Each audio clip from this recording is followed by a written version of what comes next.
Стефан беше много сърдечен към майка ми, баща ми, сестра ми и нейното семейство.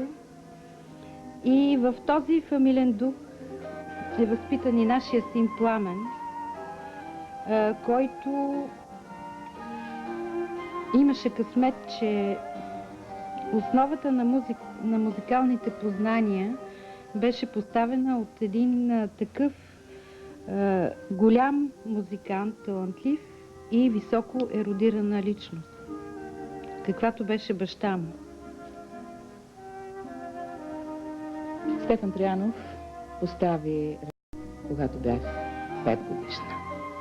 Той е моят първи учител по музика. Казвам това, защото той не преподаваше само пиано или само камерна музика, само солфеж и елементарна теория или само хармония.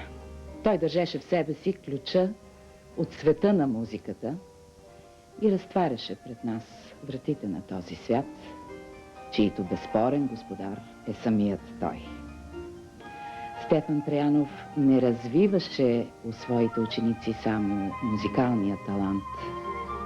Той развиваше нашия интелект, чувството ни за хумор, вкусът ни към музиката от всички жанрове и плетеше пред нас нишката между живота, професията и сцената, така незабележимо и филигранно, че в един момент усещаш, че контактът ти с него те прави пълноценен, а отсъствието му ограбно. Шегата в него винаги се усещаше. Никога няма да забравя, например, един час, в който аз трябваше да докарам някакъв мой съученик, партньор, да свирим по съпровод. Свършва ни изпълнението и той казва на моята съученичка в случая: браво, моето момиче, много хубаво свири. Имаше цели 4 чисто изсвирени тона.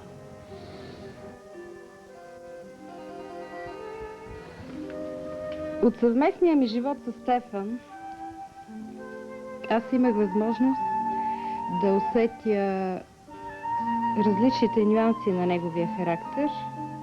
Общо взето беше забавно да се живее с него, защото голямото му чувство за хумор създаваше лекота в атмосферата, обичаше компаниите и шумните купони. Един страхотен състав бехме направили. Ицко Финци свиреше на цигулка. Един приятел свиреше на китара, още един друг изкуствовед от Варна и той на китара. Едно момиче, което беше фотомодел, доста талантливо, височко, стройно, то пък удреше на барабана на Джони Пенков, един много голям армейски барабан. Джони Пенков, той свиреше, но той беше конферансие и така с 2 лъжици, нещо като отговаряше за ударните инструменти. Ицко извади дори някакъв микрофон, тъпяхме какво ли не, руски романси, свири хармонико, свири бригадирски песни. А Стопата дирижираше и въпреки, че всичко беше на майтап, коригираше всяка грешка, оставаше си. Това отношение е безпощаден. Стефан Троянов е една видна личност в нашия музикален живот. Защото покрай изискания човек,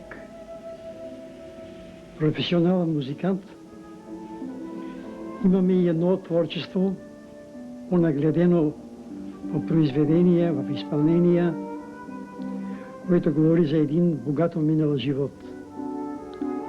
Той даде възможност на много композитори да напишат произведения, с които се обогати изобщо музикалната литература.